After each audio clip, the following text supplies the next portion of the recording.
soul that seriously and constantly desires happiness will ever miss it. Those who seek, find. To those who knock, it is opened. This is Dhanya Varma and you are on the Happiness Project. With me here is music composer Mr. Prashant Pillai. Hey Prashant, it's great to have you on the show. Welcome. My pleasure.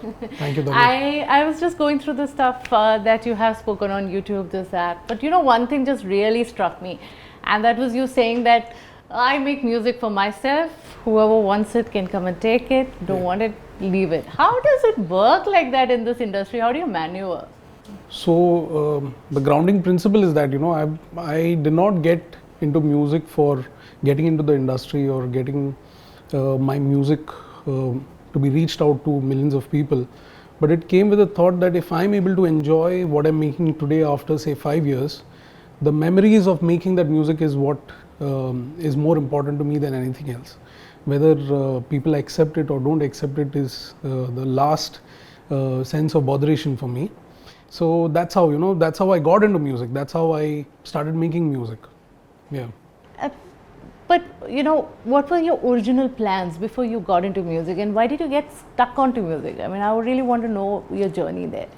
Yeah, so that journey part is very simple. My parents really wanted to get into music, both coming from lower middle class families, could not afford learning music because they were part of a 7 to 8 siblings in the family, so they could not afford this 20 rupees music fees to be given to the music teacher every month. So the moment I was born, they saw that spark in me, and they decided that what they could not achieve, they'll pass it on to me, and we graciously accepted it with our hands, and that's how I got into playing tabla. I learned tabla for 8 years. Then my sister happened, and she is the actual spark in my entire career. So she showed inclination towards vocal music. So she used to practice Carnatic singing. She used to go for Carnatic classes. So I used to drop her on the cycle to the Carnatic class, and I used to wait below hearing a voice, and then we used to go back home and she used to sing and I used to play tabla. So that was the ritual for almost a good maybe 10 years. So was there a lot of music going around in your family when you talk, when you sit down to chat with your parents? Did all the conversations more or less revolve around music? That was how the environment was? No, it was not very evident in day-to-day life. But when the right mood occurred, when the right setting was set up, we got into that zone. So my mother is a very expressive listener. You have heard expressive singers. My mother is very expressive when she hears music. So what happens is that when you play, if the audience is in front of you, and when you have an audience who's responding so beautifully, you get even more encouraged to perform more better. So that really made us better musicians in terms of playing for the soul. So we could see a person's soul getting enlightened and getting just pure happiness. That's what made us what we are today. And my dad was a very bathroom singer, but the thing is, he used to not sing in the bathroom, he used to sing outside the bathroom everywhere wherever he found space. So listening to him sing all the P. Jayachandran songs over and over again, so that somehow built into our system. And the beauty of it is, I know that you were an avid A.R. Rahman fan, and the beauty of it is you enter this world through this man who is an icon, a living legend. I mean, how lucky is that, Prashant? I mean, do you really consider yourself very fortunate? Luckily for me, none of these feelings have come in terms of whether I was fortunate or not fortunate. But one thing is for sure, that if you really want something truly, deeply, madly, you can achieve it. The world conspires, yes. The universe. Yes, you need to follow your heart, and even though your heart is attached to your family emotionally, to your friends emotionally, you need to break them all and just listen to that single voice inside of you, and that will take you there. And it's very tough to do that. That is what got you from Pune, your comfort zone, to Chennai? Yeah. What was the journey like? I mean, what were the thoughts when you made that trip to Chennai? Was there any kind of anxiety, fear? So I had not planned that I want to go and meet Rahman. So it was a very gradual process. So as they say, so I was horse-eyed. So I had two flaps over my eyes and I just had one destination to run to. But there were many people who came along. They saw, hey, what's this horse doing over here? Come, let me see, where is he going? And that's how I ended up meeting a lot of interesting people. So one of the persons I met was a friend called Krishnan. So he was a very, what do you say in Hindi? We say a very khujli wala friend. So he loved, he loved discovering new musicians. He loved digging out their numbers. So back in the time when Yellow Pages was a very big thing, telephone directory was a very big thing, he had like 4 or 5 telephone directories with him from different states. He had from Kerala, he had from Tamil Nadu, he had it in Pune. So one fine day he comes with a big list to my home and he says, Auntie, I want to take Prashant along with me to Chennai.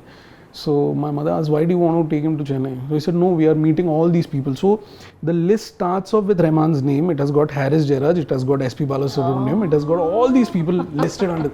And for me, see, that was never my goal. But when I heard that, I did not believe him. And then he showed his phone directory also, which he had noted down all these numbers. So he said, you come along with me, we'll explore.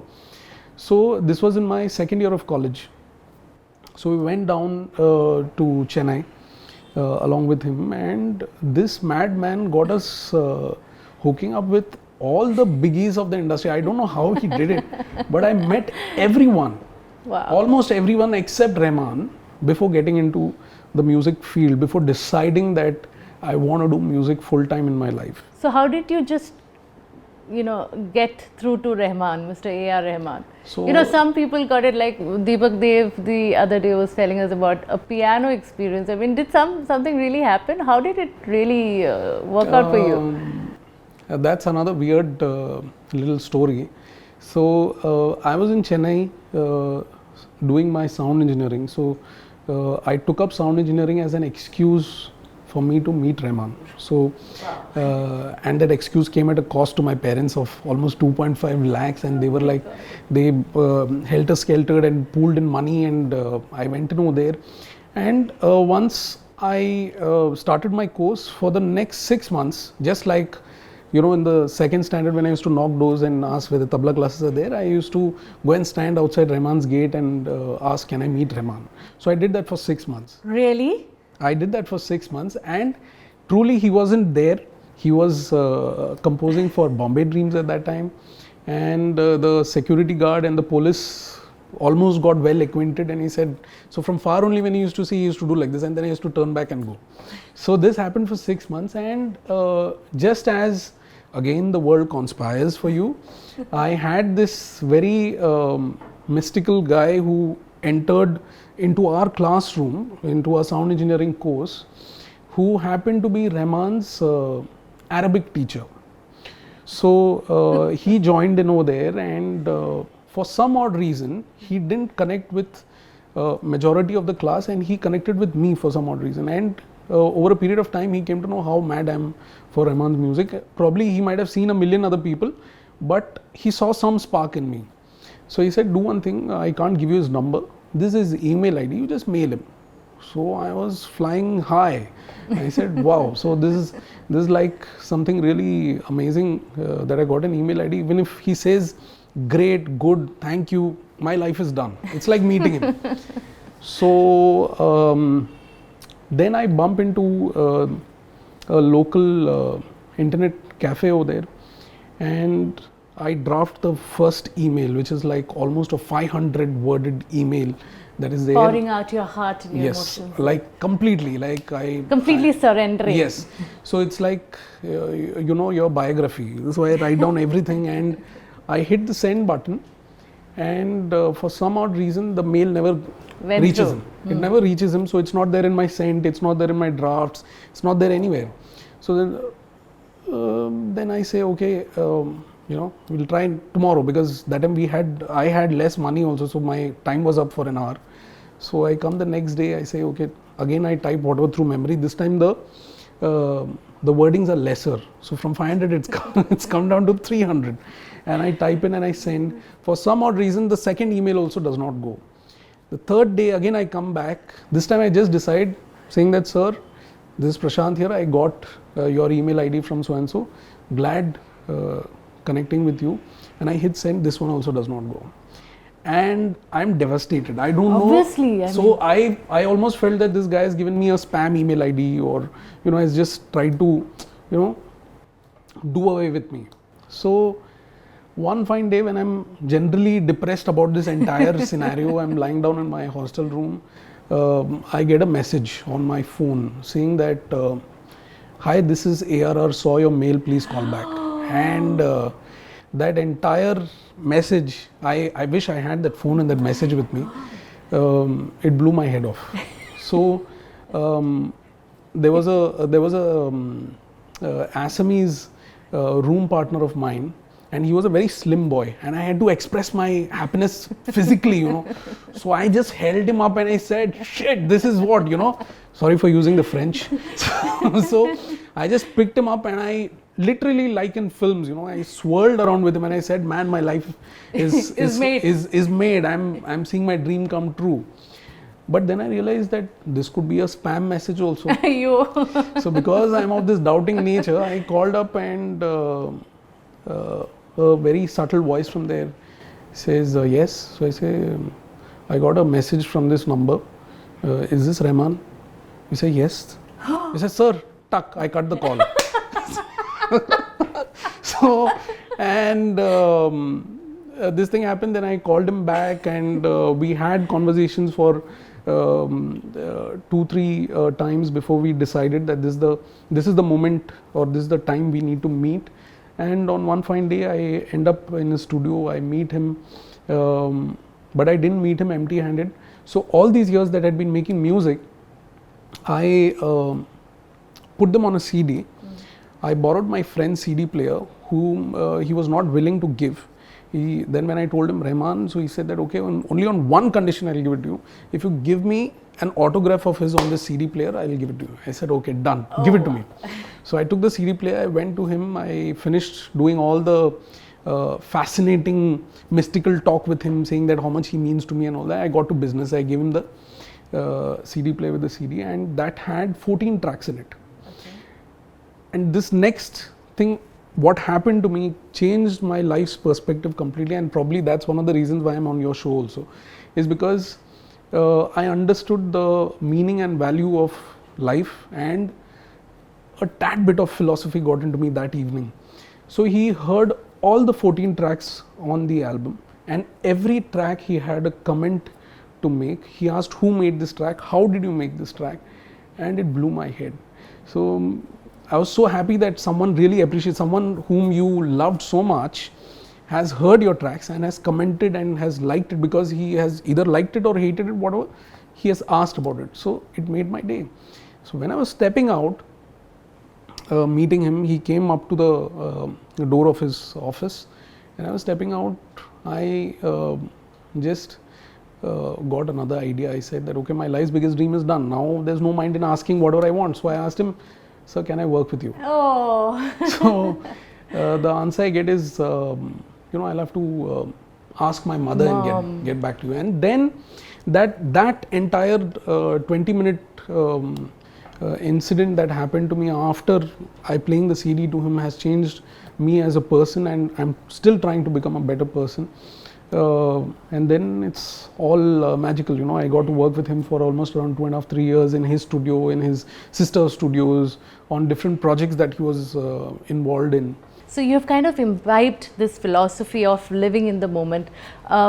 If I may ask you, what exactly is the word that connects happiness to you? Like, does it, is it peace? Is it challenge?